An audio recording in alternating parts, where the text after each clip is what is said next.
but I do not think they sent the right actual part. This is our fireplace. We received it about a week ago, but I've been procrastinating on actually getting it done. And today is a bit colder, so I thought we'd go ahead and get it done, and I might regret that I didn't get it done earlier, but I also want to take a look at this in more detail. So this is our fireplace. There's only 4 screws that hold it in here, and thankfully it's not very dirty under there, but I'm getting all my screws out. And I've had a couple friends tell me they want to see when we're doing repairs, and this is our Forest River Georgetown XL. It's a 2015.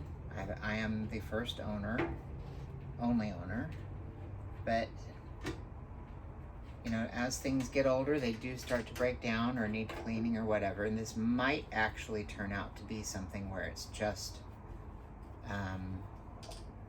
needing to have a bit of a clean out, but I'm not 100% sure.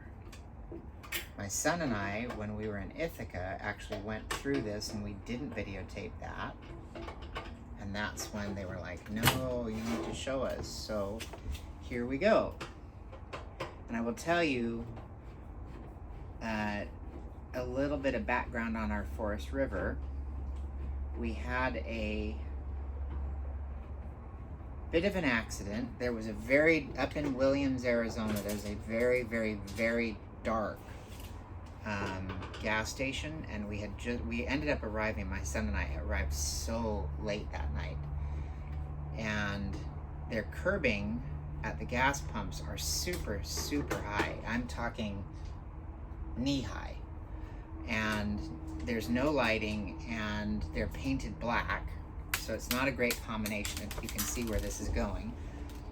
So I ended up curbing the RV on the left side, driver's side, and I heard a crunch, and then I panicked, and I didn't know whether to go backwards or forwards, and instead of getting out and taking a look and seeing what I should do, I continued forward, which ended up damaging about 6 panels of the RV. So that was just before COVID. So I ended up getting, this particular screw is not coming out, so I'm helping move it as I unscrew it. I ended up having my coach in the repair shop, who are wonderful guys, love the guys. That's a Bell Road RV. They've done a lot of stuff for me, and all production of parts ended up kind of shutting down during COVID. So we waited for 2.5 years. And one thing you'll learn about RVs if you are new to this is they're very, very good. And this is, remember, I was in the industry as well. I was sold RVs. And so I got to know the service side of our dealership very well, and they're fantastic as well. Love those guys. Anyway, oh, maybe it is the right one. I don't know. It doesn't feel like it looks right. Anyway, we ended up, you often get the wrong part in the mail because the RV industry is a little bit behind the times, or antiquated in their systems and their flow and function.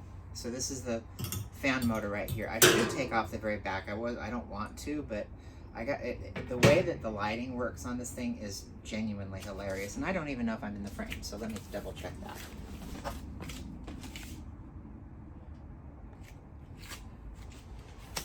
So I adjusted a little bit because I shifted a little bit, but I don't think I was in the frame for most of that. We'll find out later.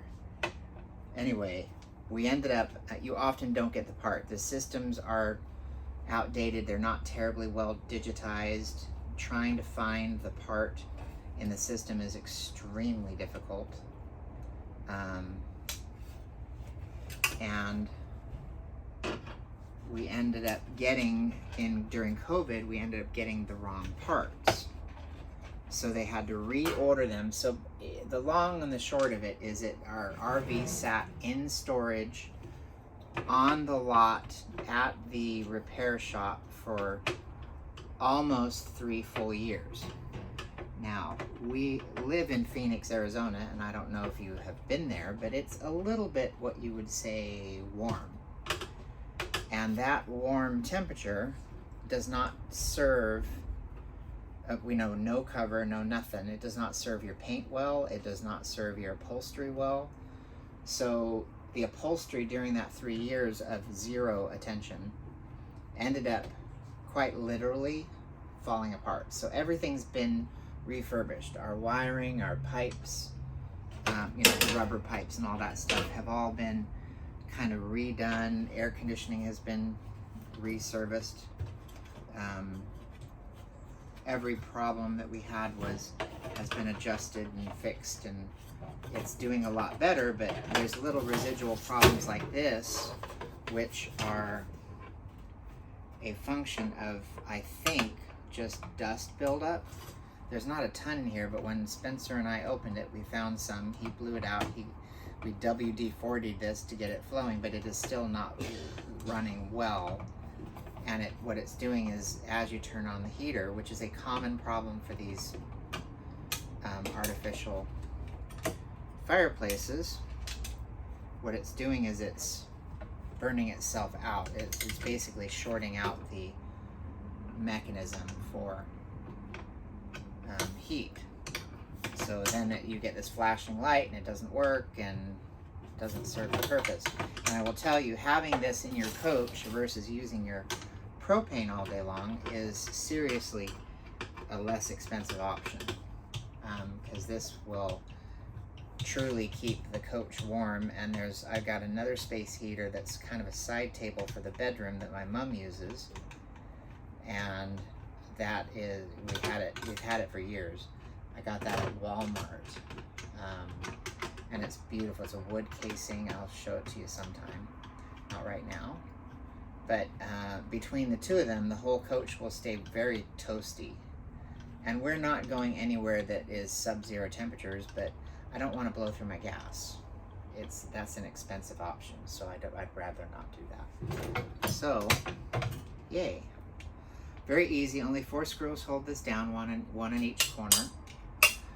But this is truly, see, this should be flowing very easily, and there is some tightness to it. So I'm just going to replace it. And this is the new one. And it does look to be basically correct. I don't know. We'll find out. It's going to go that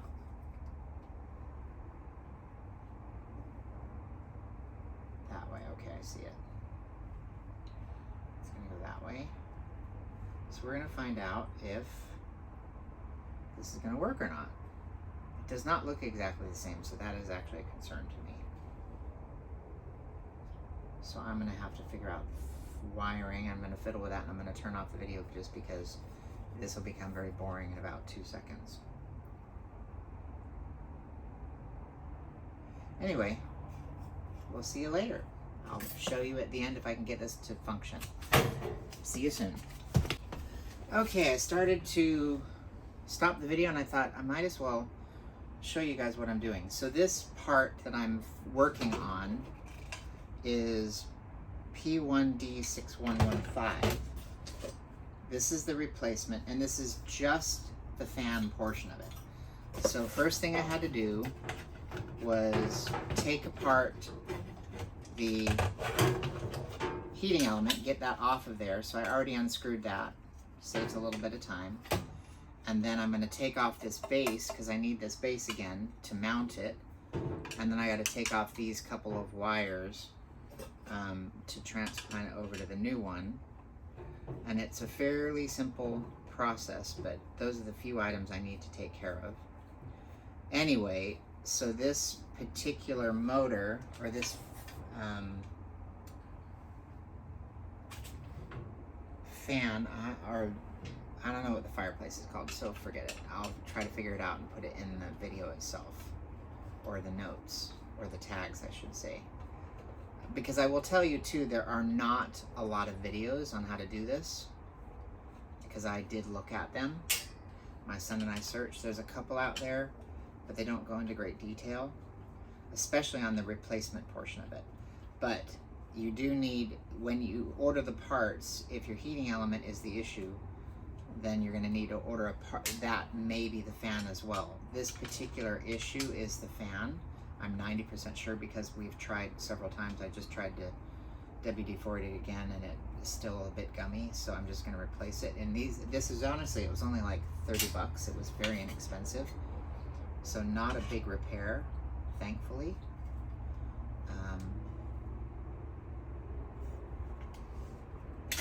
There. I was like, that is not wanting to come off.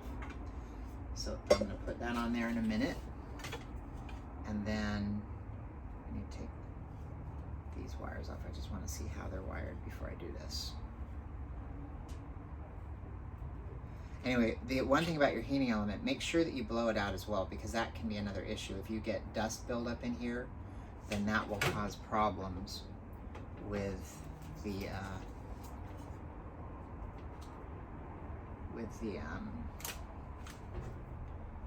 functioning of that. Ooh, that was pretty easy. So you just need to push the wire, you need to push the wire that way to free up the hook, and then you can take it out fairly easily. Now I want to pay attention to the black is on the left, and it is the same exact part number. So I'm confident that this is going to wire the same way as me. So see, I'm pushing the wire through the plastic, and that frees up the wiring, which is actually a fairly easy way to do this, and it locks it in. So got that out, and this is the replacement one. Same thing, but they did change the end of the rod. So I am going to put the old one down there. In the process of reassembling the fireplace, I'm going to unplug it for a minute. But I've put on the heating element again. I blew it out, make sure it was good. I'm putting in the last of the screws for the mount that this goes into the fireplace on. And then I'm gonna rewire after I mount it in here, because I know I've got the right parts, I've got the right pieces, it's all set up correctly. I'm just gonna do the wiring last. And I want to keep these out of the way. Keep your wires behind the heating element, away from that. My nose is itching.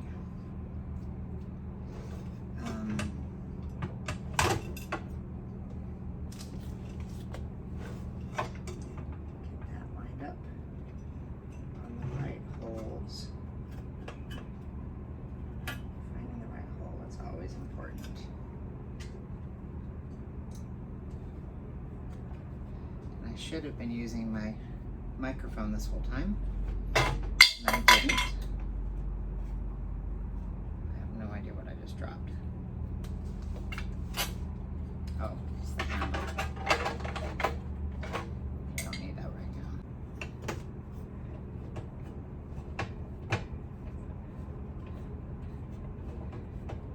That's good. Okay.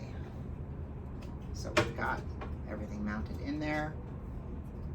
The heating element is on, the motor is on. Now I just need to, oh, this one is wired a little bit differently than the original one. So it's odd.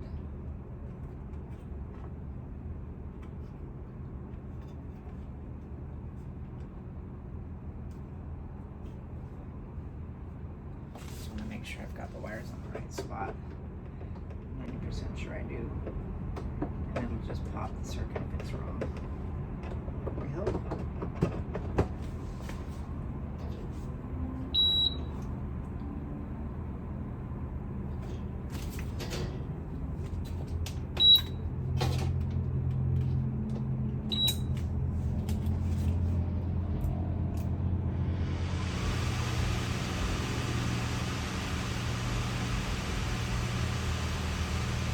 Houston, we are good. That's the way it's supposed to work.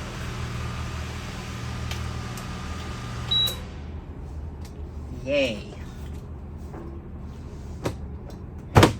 I'm smarter than I look. So I'm just going to put all this back together and shove it back in and we're done. So, that's nice. So, see you soon.